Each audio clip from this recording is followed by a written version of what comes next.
one of these?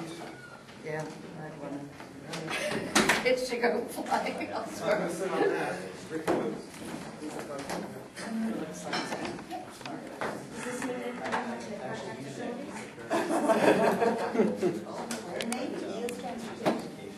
Come over here and take a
I just wanted to also offer my congratulations to the staff here at WESELPA receiving the New Rock Award from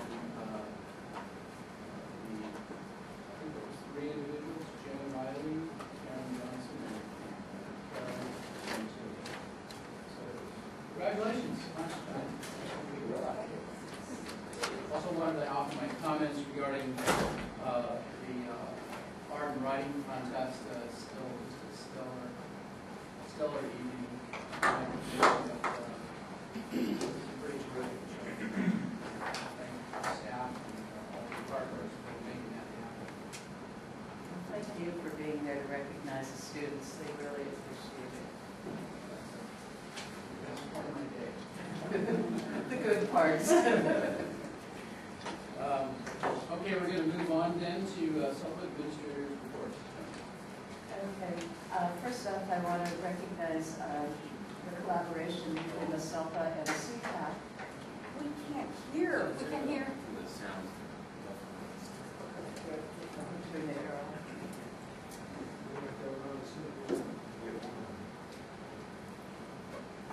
That we'd like to recognize the collaboration between the WESELPA and CTAP with county schools. They applied for a CalStat grant, and they have successfully completed the first round of competition and are in the final rounds to be selected. And this grant is to allow us to do training in the area of digital media and how it can be used to enhance student learning and recording progress. And so we're very hopeful that we will move forward, and it does provide us with some funding to carry out that training. Oh, Yes. Yeah, they had previously had the grant for this purpose, and last year did not apply, and so they reapplied this year. And we were a little concerned that since we weren't being consistent, we wouldn't get it. But I think it was their work is very innovative, and all of your districts participate. Many of these I know participate in that. You know, this team is here. I mean, these are teachers that are here well after the closing time. I go out the door and they're still in there talking about, you know, their projects and what they do. So it's pretty exciting. We also had our second cohort of individuals that are working towards their additional authorization in autism, finished up this month. And you know, the last evening we have an opportunity for them to share their portfolios and share some of what they've learned. And it's always a theme that comes out now in each of the groups we facilitate is how they've really had a shift in their thinking from, you know, this student has this behavior that I need to stop, to the student has this behavior because of their autism, and how can I provide them with an appropriate avenue to express the behavior? And it really is such a shift for them, and I think, you know, really results in a much more successful experience for both teacher and student, you know, once that is done and once they really understand the underlying causes of the behaviors. We will be holding our third cohort next year. We're going to start in October, and we're going to limit the size of that to about 60 to 80 people. We've been running about 130, 140 participants, in part because we know we probably have fewer teachers that need to get the authorization by this point in time, but also we are another program focusing on augmentative communication and assistive technology. And so in order to give resources to both projects, we're going to limit the size for our autism cohort. And our augmentative communication and assistive technology program, actually, if the individual wanted to get a university certificate in that area, University Azusa Pacific will be accepting the work that they've done as part of our program towards their degree program. So that's kind of a nice partnership. Also wanted to recognize Maureen Eckholt. She's assistant principal at Upland High School. She was one of the speakers at BACA's Educational Summit. And the summit this year focused on special education and the challenges in special education. And Maureen, I think, actually was the last speaker. And she did a very nice job, I felt, of talking about the changes that were made in Upland to increase the achievement of the special education students. And her presentation kind of contrasted with the other presentations, whereas everybody identified challenges and, you know, barriers. She really was able to provide some answers and how these barriers could be overcome. So it was a nice way to end that conference, and thank you for facilitating having her there. And lastly, you know, kind of as I trade my morning commute for a morning walk, I really want to thank all of the superintendents for their support of WESELPA, and I think we are very fortunate in West End SELPA that we have superintendents that are as involved in special education. It's not always a front burner issue for many superintendents. I really, you know, I know I've had individual conversations with each of you about needs and how to address, you know, different issues, and I know that you're all very knowledgeable and very committed, and the staff that you have, it's been wonderful to work with all of the district staff here in the West End. So thank you.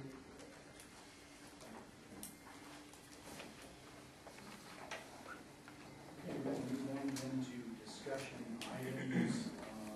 Line is the West End SELPA 2011-12 fiscal transfer update and update notifications. Good morning. We have four different updates and transfers. The first one is the final XPOP contribution of $1,705,752. The second is the 11-12 web-based IEP transfer of $21,131.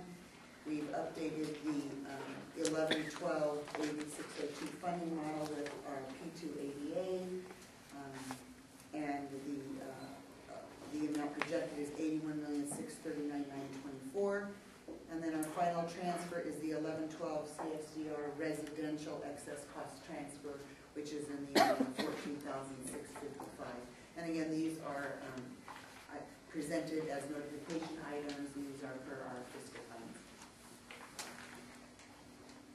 Okay. Is there any questions? Okay. B2 protocol for complaints.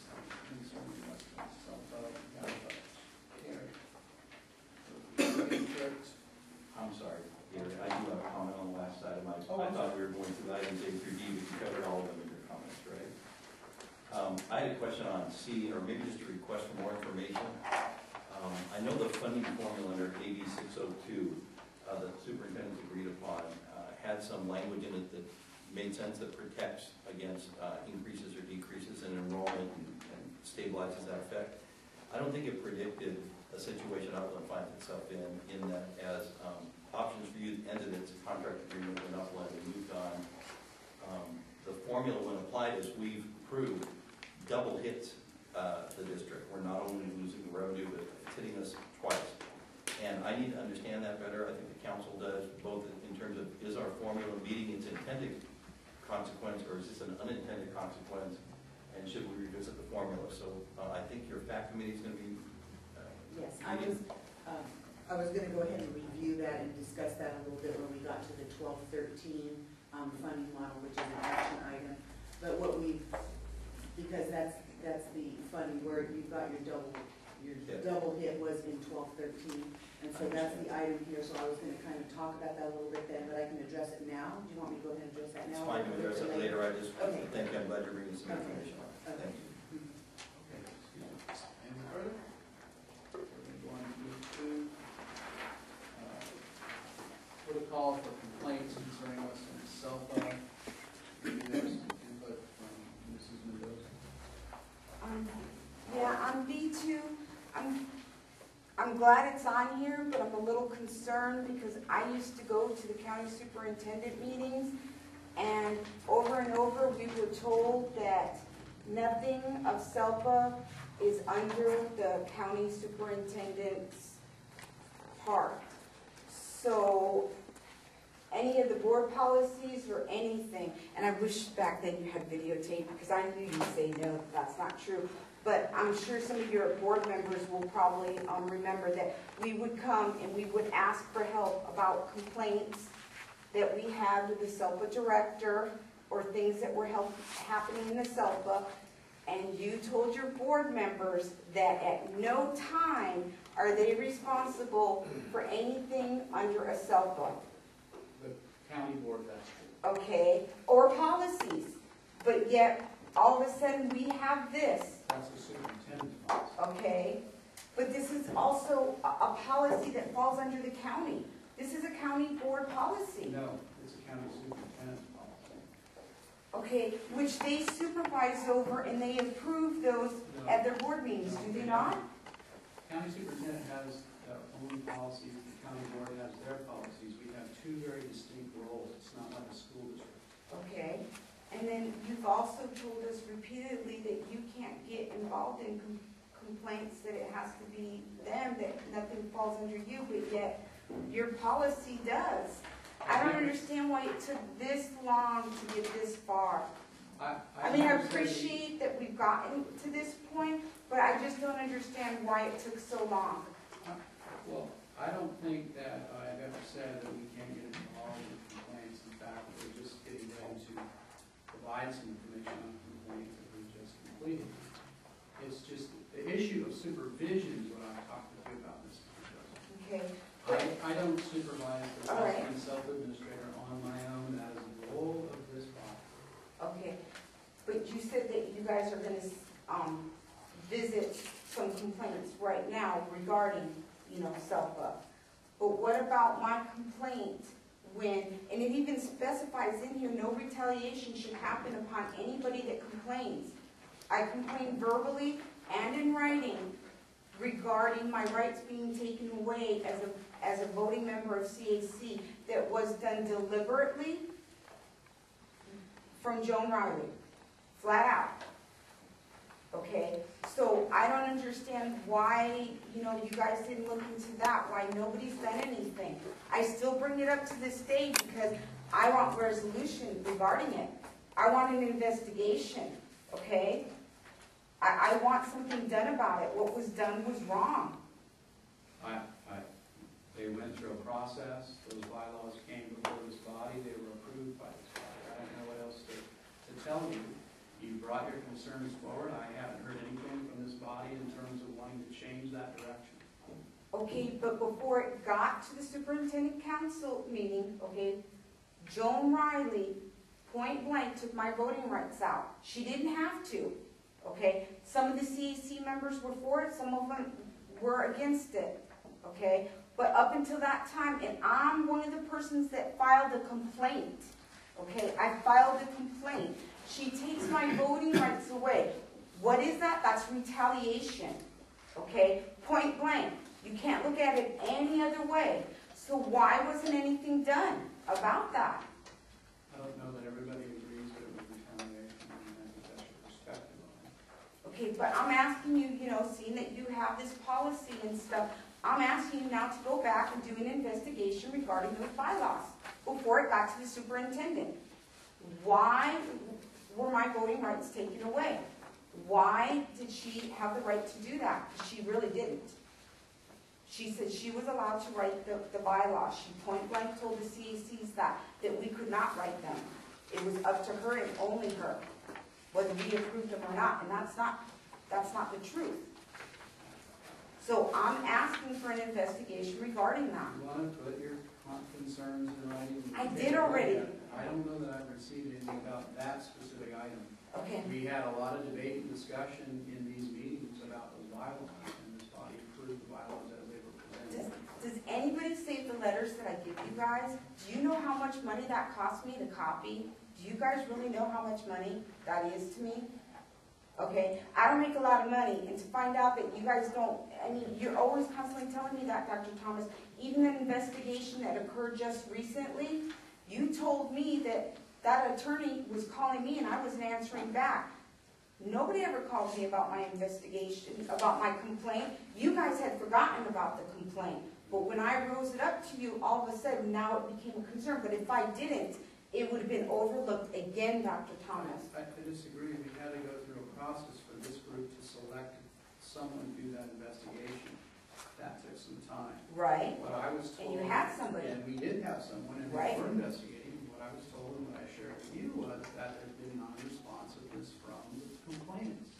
Only You told me then one that person, you- because they thought they only May I- had one complaint. I'm not sure. A conversation during public input, I don't know that this will come to an end. I think we've heard what Mrs. Mendoza's concerns are. Okay, but also with this, I'd like to see this in the local plan, attached to the local plan as part of the local plan. And as per my letter that I've written before, an organizational chart in the back too, also, so we know, the protocols, who falls under what, and when you file a complaint, and where you go. All that should be in the local plan, and it's not. So I'm asking for that to be done, so we have something to fall on. Thank you. Anything further? Discussion? Members? Okay, that would be great. I think, for me, the last time we brought this topic up, we mentioned that perhaps with the selection of a new director, we could sit down and talk about maybe a norm, a protocol in regards to when complaints come in, whether they come in through a letter, an email, the template, some form of written communication that articulates some type of complaint, that it triggers acknowledgement of the complaint, and then depending on the nature of the complaint, the context, it could be simply looked into and resolved within 24, 48 hours, or require a third-party counsel to look into it. But whatever the nature of the complaint may be, that there is a process in place and designated to a specific person, preferably on staff, not necessarily counsel, but preferably somebody that the director designates. So I just want to put that out for discussion to see if that's appealing to my colleagues, or if it's something that needs to be, done through a subcommittee with the director once appointed, or something else. I think a clarification of the current processes would be valuable and important to share. We do have processes in place. I assume you do. The only time that it's a little cumbersome is if it's the administrator himself, because this body is the overseer of the administrator, and we have to go through a process to get that place. So that's probably a wrinkle we probably need to iron out then. So would there be, are we just kind of in the holding pattern and waiting to get the new director on board and then have a large discussion about this and revisit it again? Or we want to task the subcommittee to work with the director? It might be something you can bring up on future agenda items. Okay.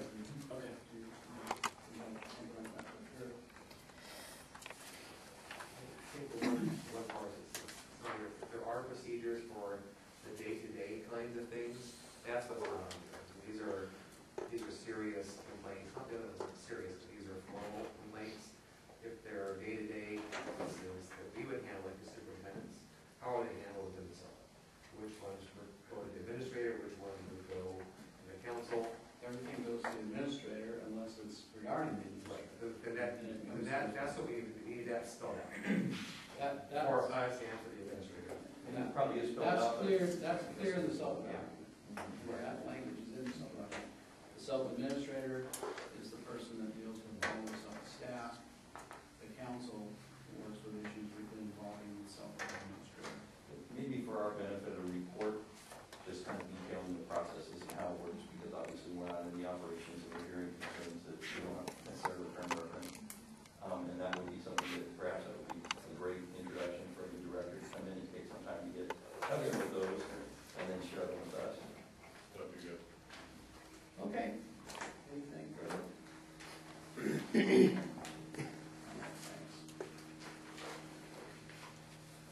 Public comment. Two or three. This is Ortega. Hi, I'm Martina Ortega. I'm the chairperson for CEC.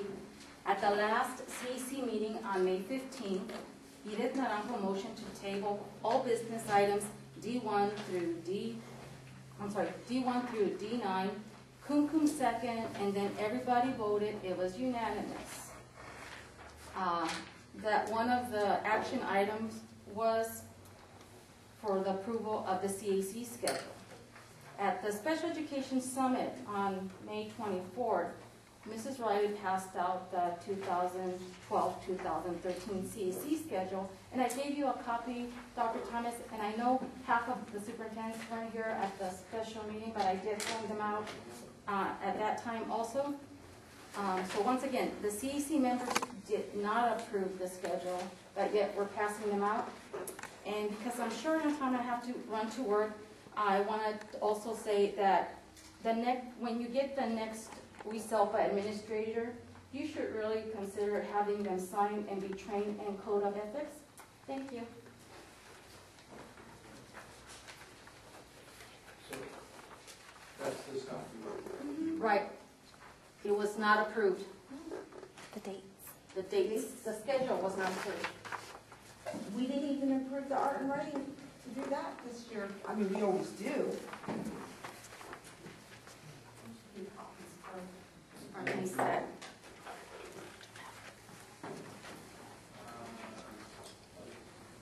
Comments,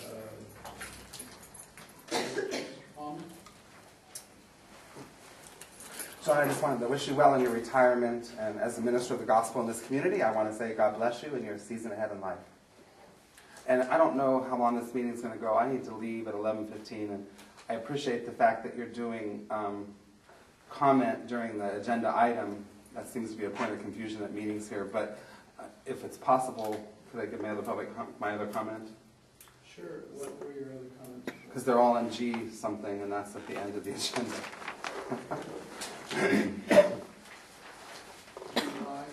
Yeah. Well, just on the G5 is the CAC teacher representative. I did attend the Program Advisory Committee's meeting on May 23rd, and I observed the process of the Program Advisory Committee bringing forth names to you today to consider for the teacher representative, and I was amazed at how simple and easy that process was. I mean, special ed directors came and they brought forth some names. There were about 10 names that were considered, and there was some discussion on the people and what they thought were some strengths, what they thought maybe were some contribution to the committee as a whole, what they would bring, and then they agreed upon the 2 names. So in a matter of 10 minutes, the names were brought forth, they were discussed, and they were decided upon, and now they're before you now as a recommendation.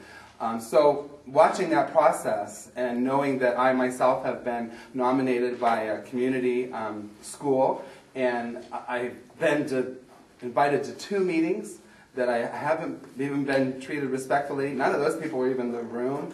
I've, in good faith, have tried to put forth information about myself and what I feel I could contribute to the CAC, and the process has just been so cumbersome and not even happened, not even occurred. So I was just amazed at the difference between the process that my name has gone through and the process by which these other names have gone through.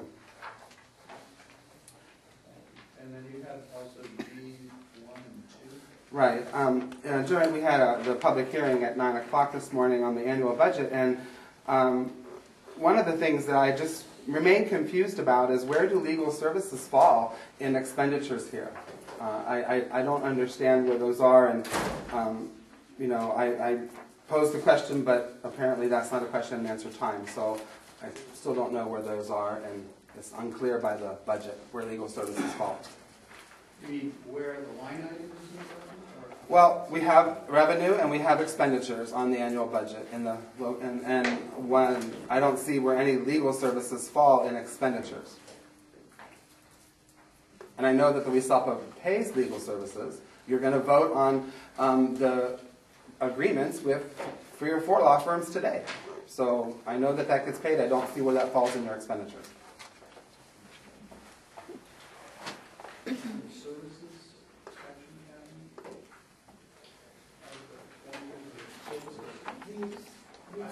The expenditures for our XPOT, which would be our legal, would be identified in our 282 budget. What was presented for the annual budget plan is basically dollars that are coming directly to each of our districts and to the WESELPA. So the XPOT is a little bit of a different piece of that. However, the true expenditures are actually in the district expenditures under the, depends on how they're coded, either they're for severe, non-severe, or however they're specifically coded. They would be, the actual expenditures would be identified in the district side for the expenditures on the annual budget report. It's because it's a reimbursement. We're paying the bills, you're reimbursing us. The actual expense is on your side, kind of washes on our side at the end, when it's all said and done at the end of the year. Does that help you, Mr. Long? Well, what I hear is that it's not on this budget. It is on the budget, it's on the district budget. Would it fall under administrative support to special ed? Would it fall under regionalized services? Would it fall under regionalized program? This is the entire budget right here, right? Most likely it would be in one of the 5,000s, either severe or non-severe, because that's how we are coded. The districts are coding those expenses on their side.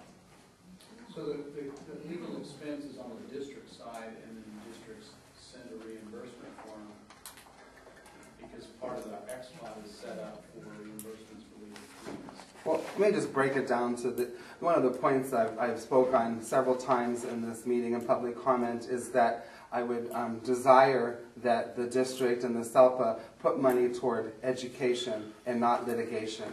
And by looking over this budget, it's unclear to me how much money you're spending on litigation and how much money you're spending on education.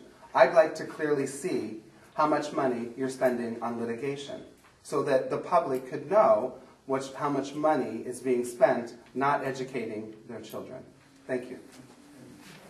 We, the WESELPA, in itself, hasn't really spending money on litigation. I think that's all happening by the districts. We have set up an XPOT to help reimburse some of that cost, but the action is not taken by this body. It's taken by the school district. Am I correct on that? Right, the school district enters into the settlement agreement. And then we have set up a pot of money through XPOT to say districts can reimburse themselves some aspect of that, some piece of that. Well, then why do you approve the agreements and and right now you're giving them a raise this year. You're giving these law firms a raise. And so it's very confusing, and it seems a little deceitful to say it's the district, it's the WESELPA, because the money comes here in the XPOT, and my understanding is that 100% of legal fees are paid out of the XPOT. So that's WESELPA, XPOT. And the fact that it's called XPOT is, seems specifically deceitful, because who knows what XPOT is? All right. Thank you, Mr. Palmer.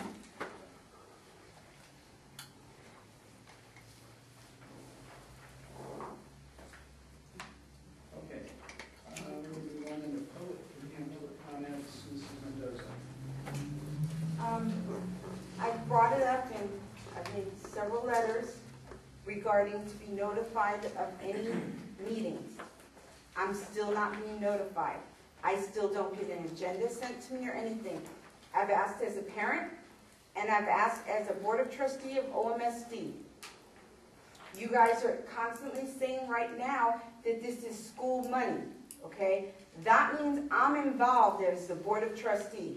I want the agenda, okay? I want it just like any of you superintendents get it, okay? I read it word for word, okay? I want the agenda. I have always asked for the agenda, and I never get the agenda.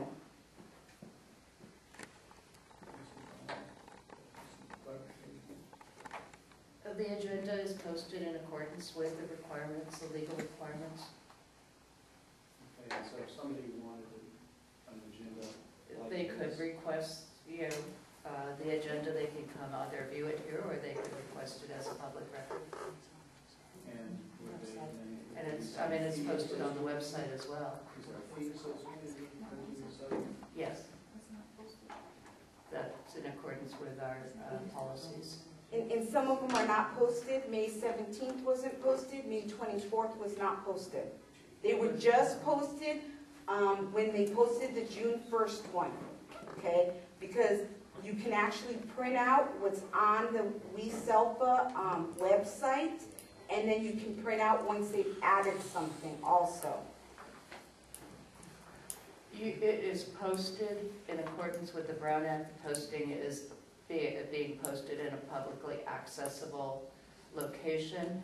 As a courtesy, we also posted on our website, since so many parents had requested access to it, due to the county's website being revised or down or something. I don't know that you guys had some restructuring there. We did not have access for a period of time during May to post things on the website, but it was posted outside the building as appropriate.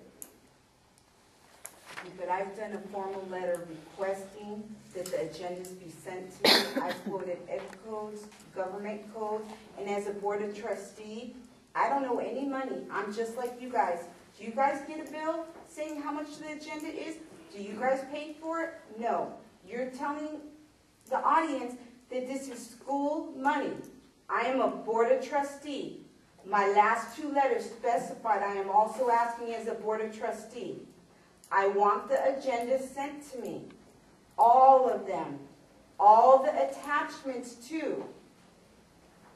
Mr. Hammond, it's my understanding that your office makes an agenda available to Mrs. Mendoza as she's requested. When I know about it. But yeah, I think the issue is, at least for us, as a school district, when we plan and organize our meetings, we have kind of a listserv, for lack of a better term, where the agenda gets pushed out to the side from where we publicly post. And what I'm hearing from the public comment is, in our case, we have a trustee as well as a citizen asking for the same type of push out. So we provide it, upon request, but I don't think that's the issue. I think the issue is being part of the notification process. That's what I'm hearing. Okay, I guess I was referring to the SELPA agenda, that Yeah, your office provides that. We Push do, out the but I don't think SELPA that's superintendent's that's council not to be agenda discussed. to Yeah, the all sole of agenda, your, when we get it, and if I have any trustee that requests a copy, I provide it to it, because there's more than one trustee at a time that will request it. I think what's being said is, when the SELPA agenda gets pushed, that she wants to be, in this case, part of that push out. we don't have that process. We don't push it out to anybody. We distribute it to the superintendents. Okay, but sometimes my own superintendent does not have the agenda. His executive secretary has to call up and get it. And I think the last one came by email. She received it by email, and then finally got the hard copy. I've not experienced that problem. I guess what I'm hearing, though, we need to look into this request and whether or not we can accommodate. And just to let you know, in the old days, I used to give one agenda. Jackie Hogan started it.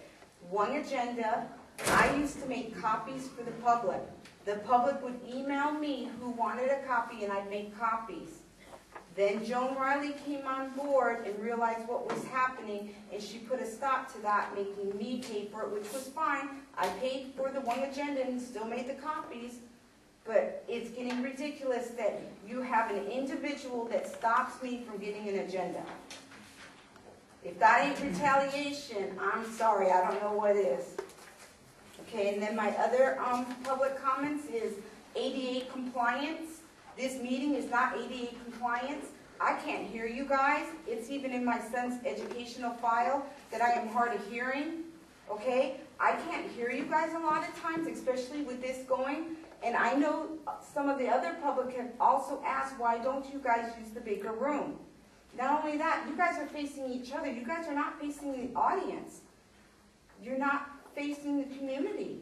You're not interacting with us. You're interacting with yourselves. It's almost like, you know, we're unwanted here. You guys have had it before and over there where you guys are facing all this way and facing us.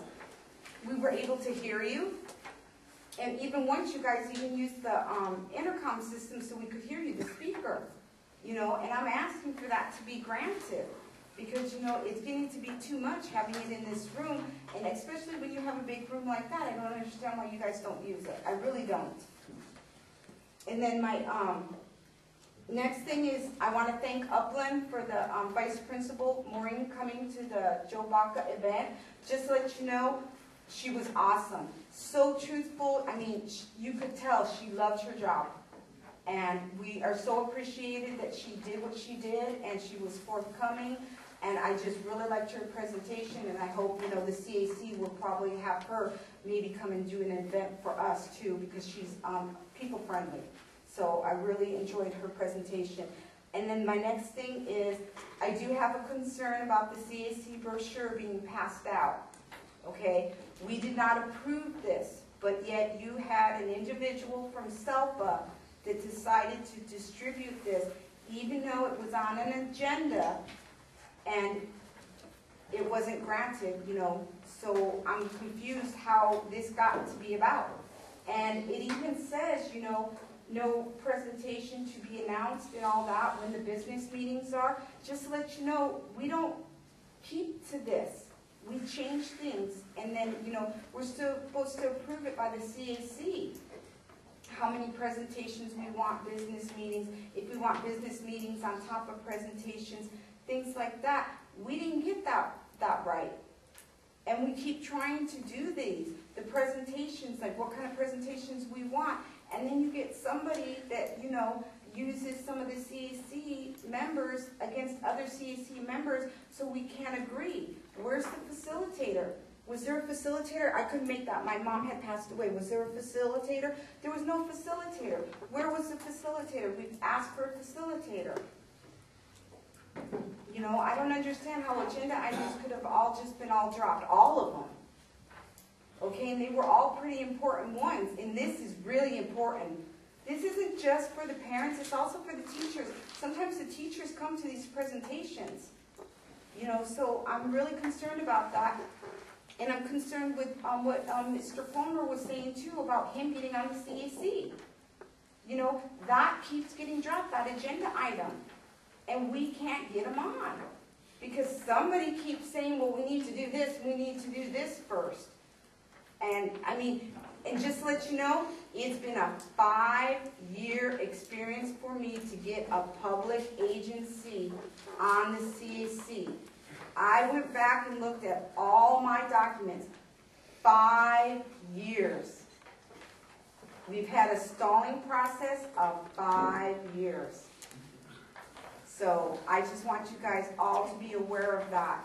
And seeing that you are the Superintendent Council, as a future agenda item, I'd like you guys to figure a way how we're going to get a public agency on the CAC. Thank you. We're going to recess into closed session. Discuss public employee employment of the sub-administrator and other complaints and charges. Everything here, Jim? Yeah.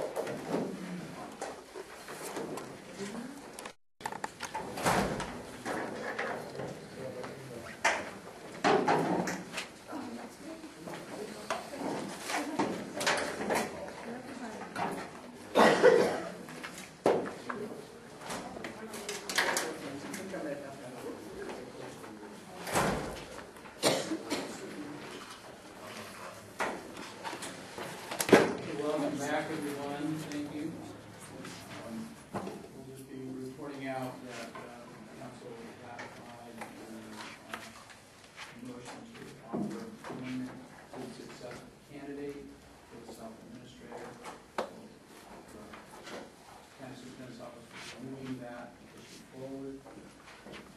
And council received information on the employee complaint charges and the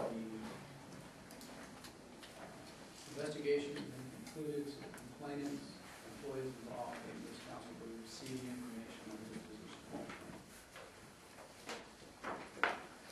We're going to reconvene then, and we're going to move to the business consent agenda. And the motion to approve the consent agenda.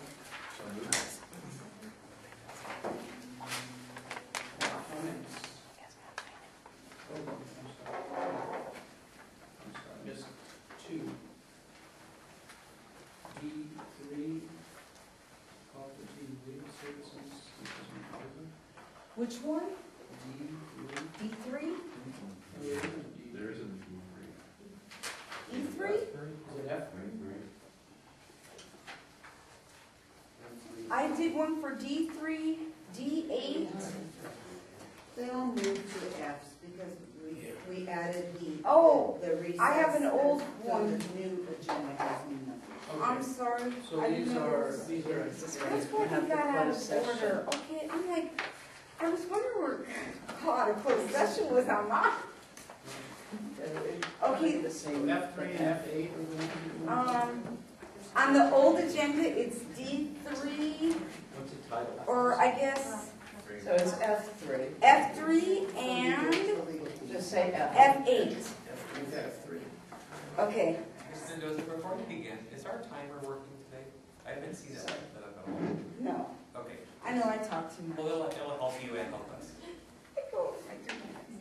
Okay, on D3, the reason why I'm speaking regarding this is because I tried to take training through them, through the SELPA, F and F, on special education training, and unfortunately, they chose to be very aggressive towards me, and with the help of certain SELPA employees, tried to have me arrested. And one of their attorneys that you guys would utilize if you guys commit to this would be the individual that got into my face, and he was about this far from my face, pointing his fingers, telling me I was to leave, even though I had paid, showed him my OMSD badge, telling him I'm a school district employee. So I feel that, on those grounds alone, I don't think really this is an appropriate law firm to go with. Not only that, most people don't know that most of their attorneys, about 75% of their attorneys, comes from Lorenzo and Smith Law Firm, where the federal government took sanctions on them because they drag out special education hearings. They do unethical things, and they actually are always caught lying. Okay, and this is coming from a federal investigation where a federal judge took sanctions on Lorenzo and Smith. And if you look up the attorneys that you'll be utilizing, they all came from there. So I'm just asking, you guys have several other law firms, to just utilize them and drop this one. And F8 you also have? Okay, and on F8, the reason why I'm talking about F8 is because if you guys remember, I always ask for the CAC to go up to the SELPA Administration Day, and we're always denied it. But yet this is membership into that SELPA Administration Division, and we are the only, well, not the only, there's a few of us, CACs, that actually the SELPA director does not come back and give us input on the meetings that occur and what happens. And I've been looking up on CAC minutes from other CACs, and I noticed where their SELPA directors, after they have a meeting, they come back with information, brochures, what they've talked about, what's new, and how laws are going to be changed and revamped. We get nothing. Out of that $600, the CACs get nothing, the public gets nothing. So I'm wondering, why are we going to pay $600 to send up a SELPA director when they come back and they don't filter anything back? And they retain all the information. So I'm kind of concerned with that. But if you do agree to the agreement on this, I'm asking that, you tell the new Southwood director that please, when they go to these meetings, please consider the fact of bringing the information back and sharing it with the CAC and the public. Thank you. Mrs. Burchett, you have F 3, 4, 5, 6, 7, 8, 9. Yes. To reiterate some of the points that Mo brought up, in a time of issues where the districts are facing cuts, once again, we have, the law firms on the agenda here. And some of them are getting raises, as was pointed out earlier, I think, which seems to me to be a real travesty. And something, I ask you guys to look into. I've asked it before, but I'm asking it again, to consider the fact that you guys are, I'm sure, having to cut things in your own budgets and your districts, and yet the law firms seem to be the only real winner here, getting raises in a time of cuts. And that's 3, 4, 5, 6. So that's 4, I guess, different law firms here on the agenda. The other issue was brought up about the membership for the SELPA administrator. I think this is year 6, I believe, that the CAC has not been able to go up to the SELPA CAC, they call it Legislative Sharing Day, to go up to Sacramento. Even with CAC members willing to pay their own way, they have to be registered by our own SELPA administrator in order to go. So as Mo had also pointed out, I think that, as we have new leadership coming in for an administrator, that I think that if that's going to be something you guys pass as far as the dues for these kinds of things, that's something that this CAC should be able to do, to be able to go up there, because there are, virtually all of the CACs are able to participate in that. That's it. Thank you. Now I need a motion to approve business consent agenda.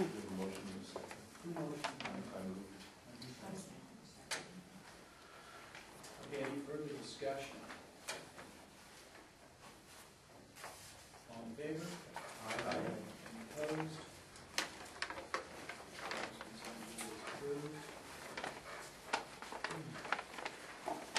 Business action items, we have G4, Mrs. Mendoza.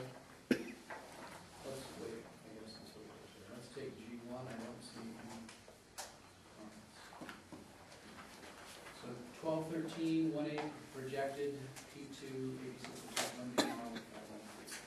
Okay, as I said, projected our 1213 funding model for AB 602. I've identified and incorporated our P288, which was provided by the district in May. I've incorporated the newly approved rate 27.8 for the XBOT. This is in your packet. It's labeled B1. And then the fee-for-service rate, which includes the new rates that you recently approved. It includes the final fee-for-service counts that we just finished April 1st.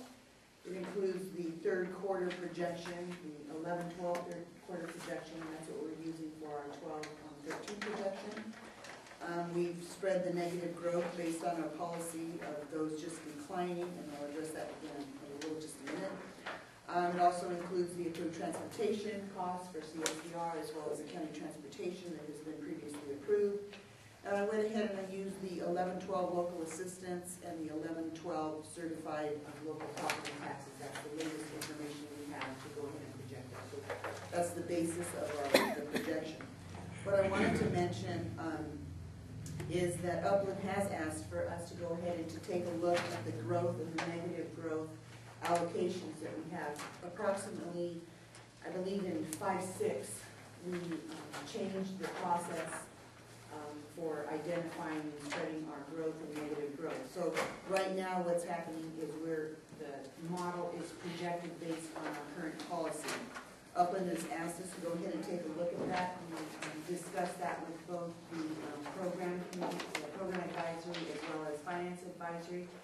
We have a committee that we've got names for that committee, so over the summer we're going to go ahead and start taking a look at that, see if that's something that the the groups want to think that we should be moving forward, and hopefully we'll be able to bring something in September to this council to go ahead and address that and see where we are with that. So, as you can see in the funding model, the distribution has been made based on those assumptions, and the total amount that the WESELPA is receiving is $80,044,465. Does anyone have any specific questions? You want me to go into this any more detail? I have a question. Okay. Is there one representative on the committee that will be looking at this? I believe, I'm not sure if Jean was on there. I think Jean might be on it. Susan was not at that meeting, but I can check. Do you want me to make sure that we have one of them represented at that meeting? Yes, I think when the original formula was presented, it was AB that one Yes. that was really promoting it. Is it fair to say to that? I think we should represent it on it now, just to have the history of it. Yes, and part of that, we just discussed that at both FAC and PAC, that it was changed because what initially was happening is the SELPA, we're funded as a SELPA, and we were declining as a SELPA, while some of our districts were still growing. So the districts that were growing were getting a negative hit while they were still growing. So 5-6, that's about the time we changed that. So that's what we're looking at again. And there was a significant impact here because it was like the whole school basically closed down because option 3. So we're going to take a look at that again and see what we can do. And make sure that we have someone from N1 representing. Any more questions? We need a motion to approve G1. I'm sorry, right now, I was going to say, the apportionments, until that decision is made, apportionments will be based on this, the advance apportionment. And if we decided to make a change, then we would adopt that at the future meeting. Right, what most likely would happen, because what we do at this time of year when we're approving these, we're approving the cycle for the allocation. If we come back in September and if in fact it does change and we're making a recommendation, we approve the change, then that will go over to the county office and then they'll be making an adjustment and future projections will be based off of that future one. Any more questions? Motion to approve G1, projected P2 funding model. So moved. Second. Approved. Joseph, second by Sean Johnson. Any further discussion? All in favor? Is there a motion to approve? All opposed? Oh, I'm sorry. I'm going to oppose only, I know it's going forward, I support going forward, but I believe there's a problem with the formula that needs to be corrected, so I'll want to is proposing that. Sorry. That's okay.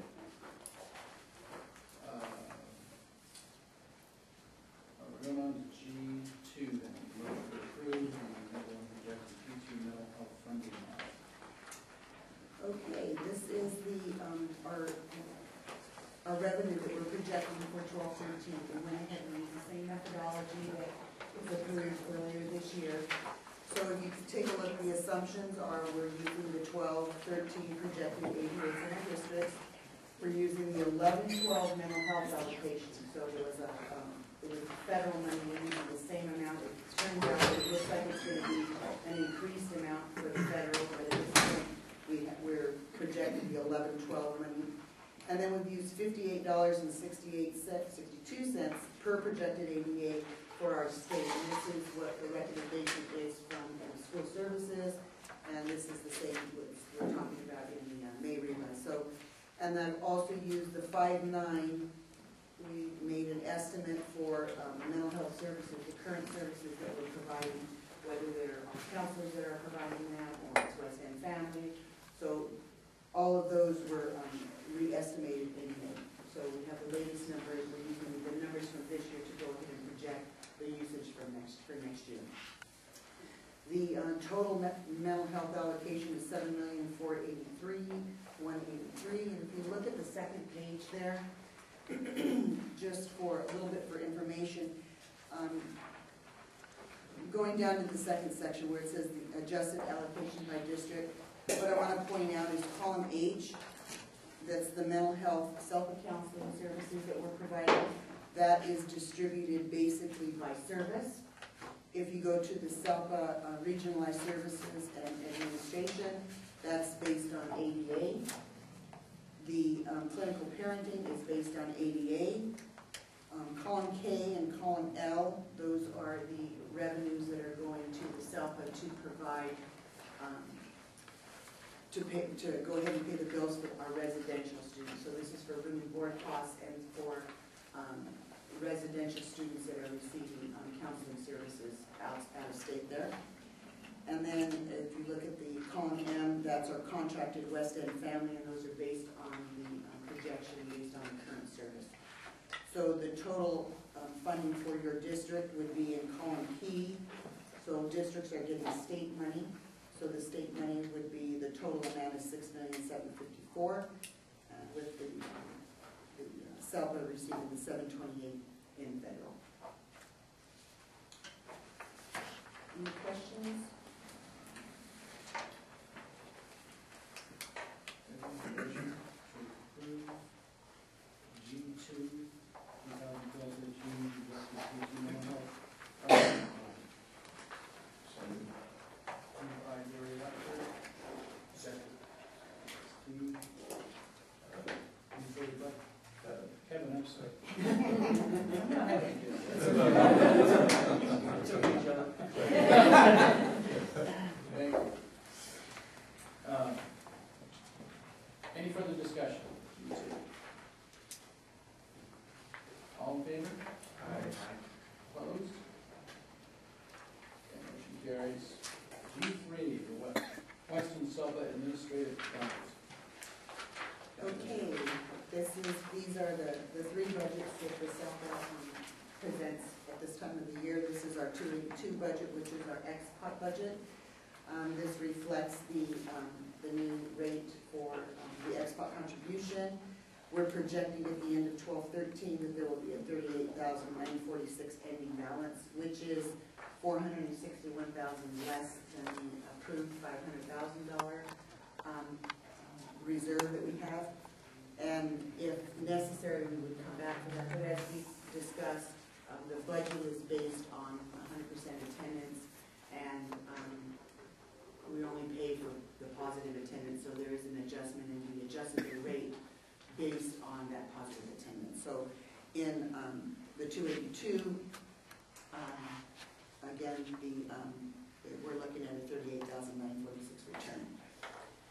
If you look at the 284, and I can go over the summaries on the back page in just a moment, but the 284 budget, which is our regionalized specialists and regionalized services budget, we have an ending balance of $232,000, which is $57,696 more than the approved reserve that we have. And any monies that are not expended would go back to the district. We would actually expend all of these from our export, so we can return any monies that at year end that would go back to the district.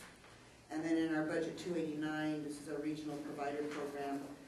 This is a very small budget at this point. This is for our behavior intervention services. We only have 5.5 services, so it's a $20,000 budget, and we're projecting an ending balance of about $1,000. So if you look at the next page where the summaries are, and basically this is a summary of our revenue and our expenditures. The assumptions, again, for the 282, it includes the $2,750 ex-pot contribution. There were increases to our health and welfare benefits. At the time this was generated, benefits had not been negotiated, but we now have negotiated rates, so the actual amounts will be a little bit less than this. We have our negotiated rates now. This includes furlough days, 8 furlough days for management and 5 for our non-management staff. And there is no indirect that is applied to our ex-pot budget. And if you look at kind of at the bottom right of the charts, the FTEs, this is before the mental health change, before the mental health money came in. We had certificated at 2.7, and now they're 1.7, and the classified were 3.2, and it's now at 2.45.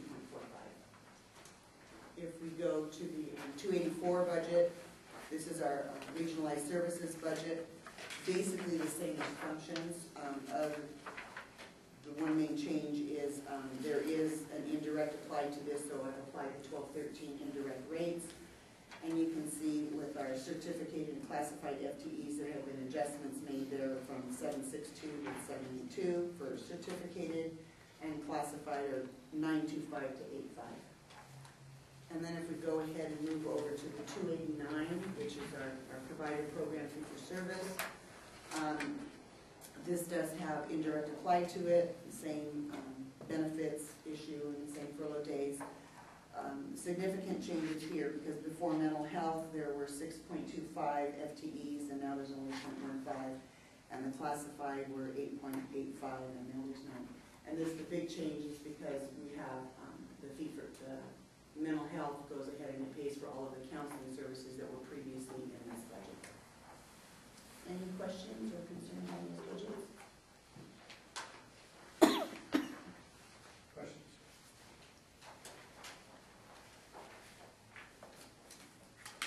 We need a motion. Move approval.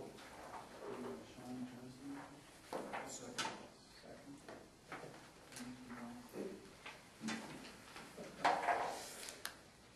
Any further discussion? All in favor? Aye. Any opposed? Motion carries. And before we got the public comment,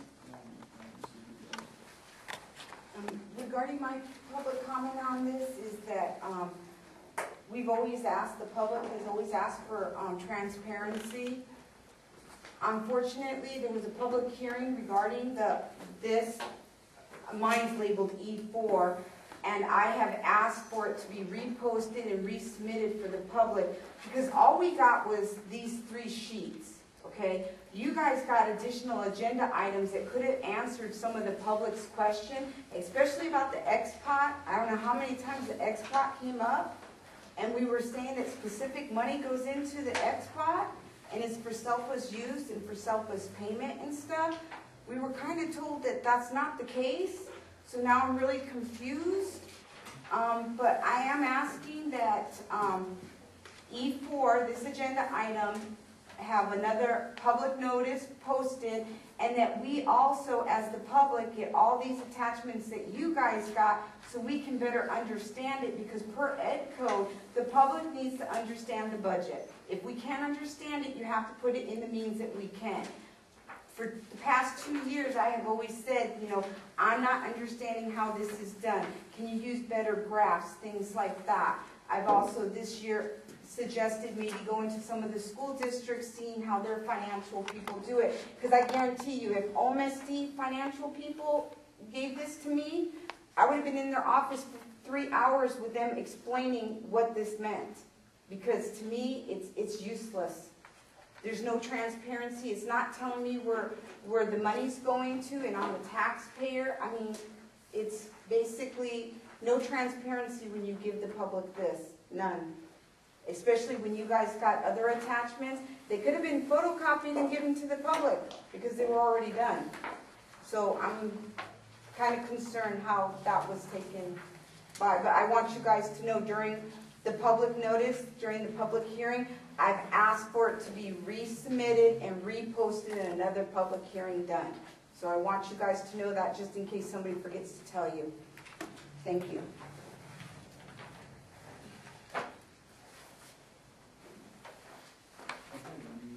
I have a question. Well, let's get a second first, and then we have to second. Darren, second by Matt. On the items that are marked adopted but not currently utilized, what process do we go through if a student does come in or celebrate those services? Does the plan modify it again once the student enrolls, or is this an annual thing? No, since we've adopted all of the services, they can be utilized. This just reflects on the date and time what was in the SAFE system. So those options aren't closed, they're just not utilized? Right, just currently there are no students that require those services based on their IFSP or IEP. And Joan, did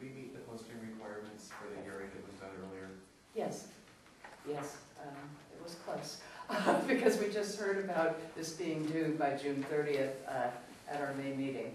And it was mid-May before they even got the directions out. So we had to use last year's forms when they originally did it. Yeah. And the item that you have is the exact item that was given out this morning. So these 3 pages of budget information is what the public receives? Right, and it's really only the first page that's a requirement for the annual budget and service plan. Catalina has just provided the backup so you can follow where she got the numbers.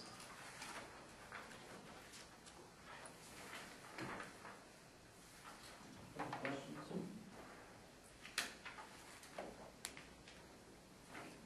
Were there any questions public had that couldn't be answered at the public hearing? There were a lot of questions. As I said, in terms of public comment, there were only 2 comments. One, the one that Mo has already made, and then Mrs. Burchett made a comment regarding the administrative costs. But yes, there were a lot of questions. Most of them were more about the allocation plan. I'm not certain,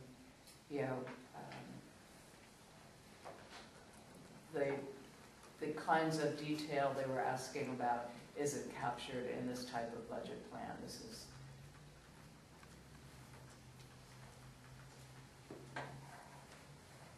So the questions weren't relevant to this budget plan document? what they were asking about costs that aren't captured at the level of detail in the budget plan that CDE requires us to do.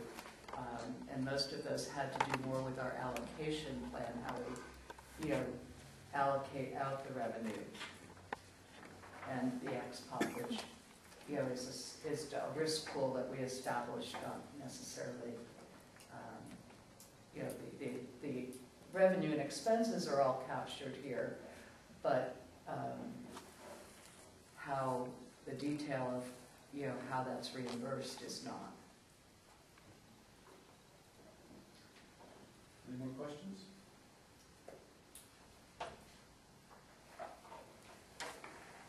All in favor? Aye. Any opposed? Motion approved. Item G5, CAC teacher representative. We have comment from Mrs. Burchett. Yeah, as Mr. Palmer had pointed out, who was here earlier, I attended the Program Advisory Committee meeting, and it was a pretty seamless meeting as far as bringing names forward. The process that exists in the bylaws of the CAC was in place and followed by the PAC members. And my only real concern, and something for you guys to consider, is we have a teacher from Upland on the CAC already, and with the 2 names that came forward for the 2 that are needed for the open positions are both from the same district, from Etiwanda. And I just think it would be better to have multiple districts represented, so that would be my only thing. I did really like the person who was brought forward from Etiwanda that I think teaches moderate to severe. I don't think there's anybody that has anybody representing the moderate to severe, be it a parent or a teacher at this point. So I think that was a really good choice. But I just had some concerns about both being from the same district. That was it. Thank you.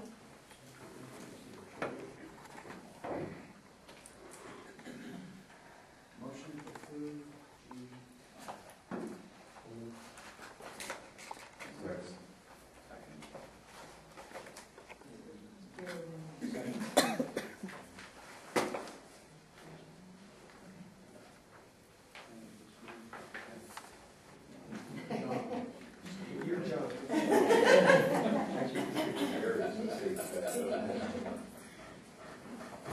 Okay, all in favor? Aye. Any opposed? All right, H1, public comment, Mr. Burchett. Yeah, I came to most of the meetings this last year on this issue of transportation, where we had several PowerPoint presentations about how basically awful the current vendor was. and the buses were falling apart, and you guys were desperate, or I guess the county was desperate to change vendors. They had multiple calls that were going in. You guys held special meetings throughout the year to quickly get a new vendor into place.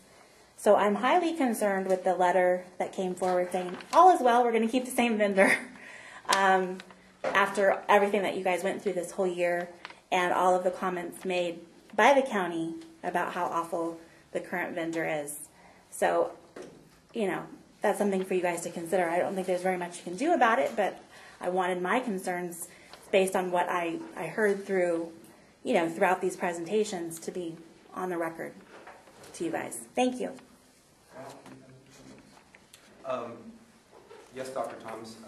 If you'd like me to give you a quick briefing recap of what took place? That'd be great. Okay. Very quickly, November 2011, we did go out to bid for transportation services. In January 2012, we were prepared to move with a new vendor. However, we were immediately challenged by the current vendor's attorneys.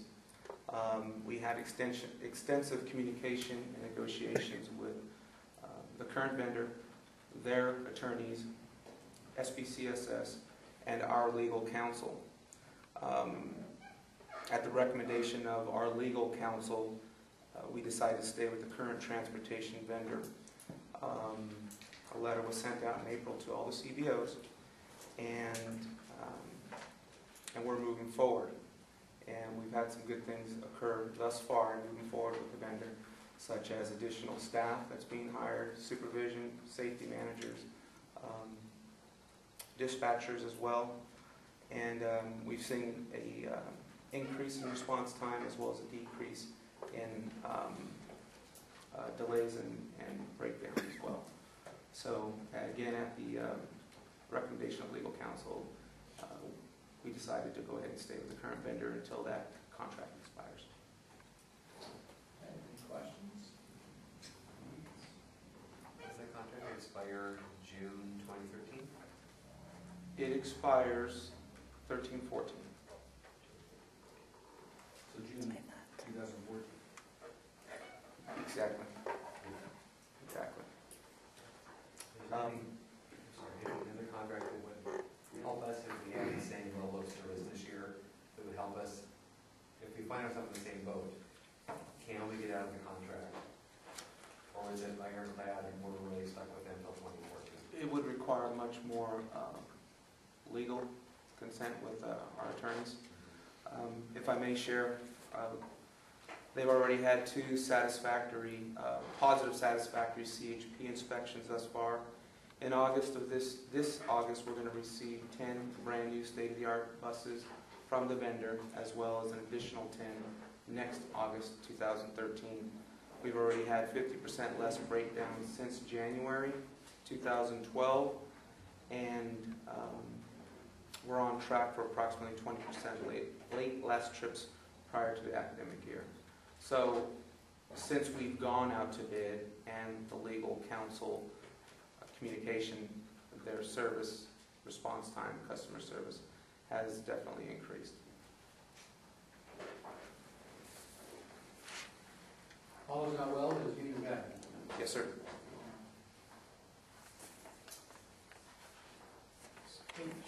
Hi, superintendent's reports. Any reports, specific notes? Future agenda items. Just to go back to the communication protocols I think we talked about earlier, protocol for complaints. Happy to recommend that the agendas, or if the council will approve it, I'm happy to work with the subcommittee and the agenda as a further date down the road. It's just really a preference of the council at this point for me. I just need something a little more delineated. And maybe a review of what current practice is, and then kind of looking at it bifurcated. When there's complaints, it goes to the director. Of the director, this process kicks in. Maybe something twofold. So what occurs when an employee, sub-administrator's group is Subject versus when it's the self-administrator. That's the two different processes. Is that something folks want? Yeah, I think the first step is initiating a presentation of what that looks like, and from there we can That's an use that for idea too. Yeah, staff presentation, great. Okay, other items? We have a discussion about a public comment policy. I'm not sure we'll follow it as it's written. Exactly what the policy means and how it's going to be applied daily to all our students.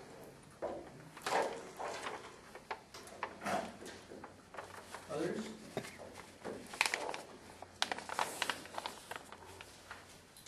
Okay, we need a motion to adjourn. Can we go back to item 5?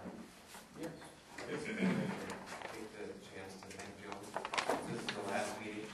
Thank you for your service. We really appreciate it. We know we have a time to do that next week, but I just want to on the record how much we appreciate all you've done for our students and our staff and our parents and the community. Thank you, Jeremy. And now I'll move adjournment. I'll second. Moved and seconded